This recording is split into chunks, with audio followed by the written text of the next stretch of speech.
Alright, so the 1995 album Slaughter of the Soul by one of the Gothenburg scenes At the Gates, presenting one of the earliest works of melodic death metal. So coming from a kind of thrash metal perspective, you hear this straight away in the first tune, Blinded by Fear. Obviously, I think thrash metal like really attacking you, really strong start to this album.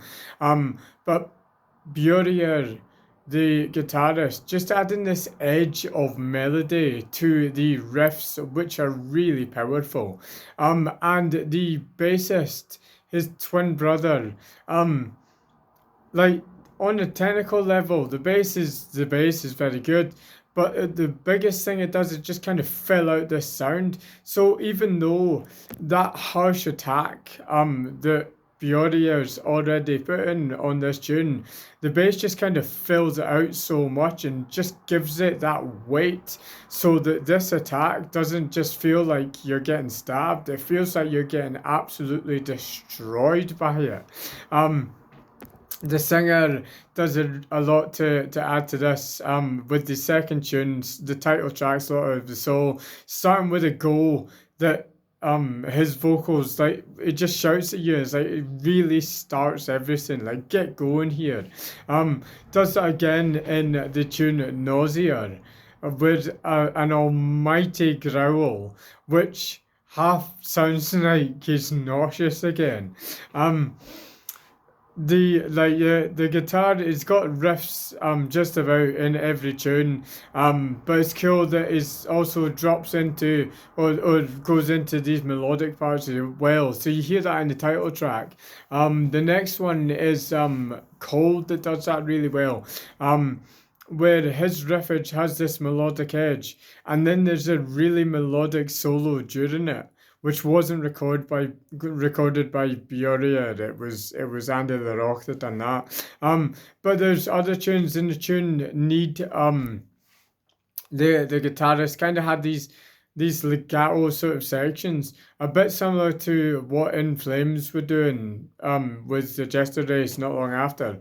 Um, but it has the legato sections, and then it suddenly pummels you with a bar or two of thrash metal before going back into the melodic sections. So it plays about with being soft and being hard. Like I guess the album is kind of it's like a clean version of thrash metal quite often, but when it wants to be, it really attacks you and stuff like that. So you hear that in Suicide Nation, which is really good for that. The thrash metal is really powerful, and you've got these melodic edges to it.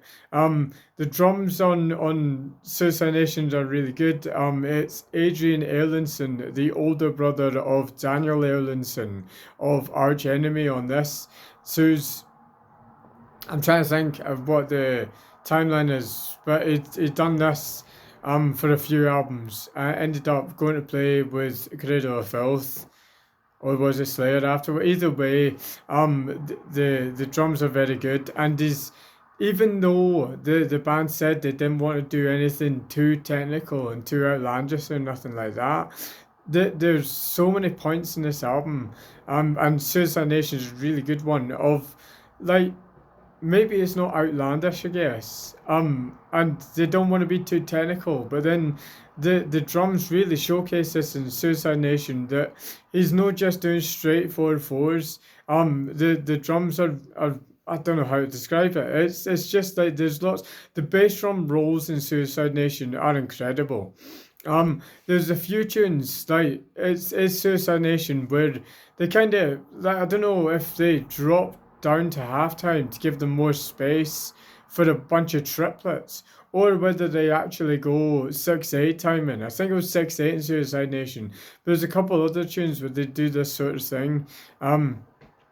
So yeah, like you don't want to be too technical, but then apparently you're actually pretty technical throughout this album.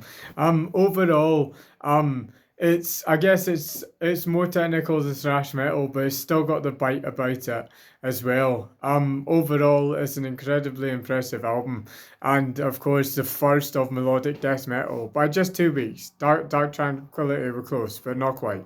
At Gates got there first. So yeah, nap an incredible album. And let's say coming from this thrash metal perspective, it really hurts you. It really attacks you. So, yeah, if you want something brutal, you've got it. But if you like the melody as well, this has those edges. And was it is saying that they wanted to get the music to not be so just chaotic.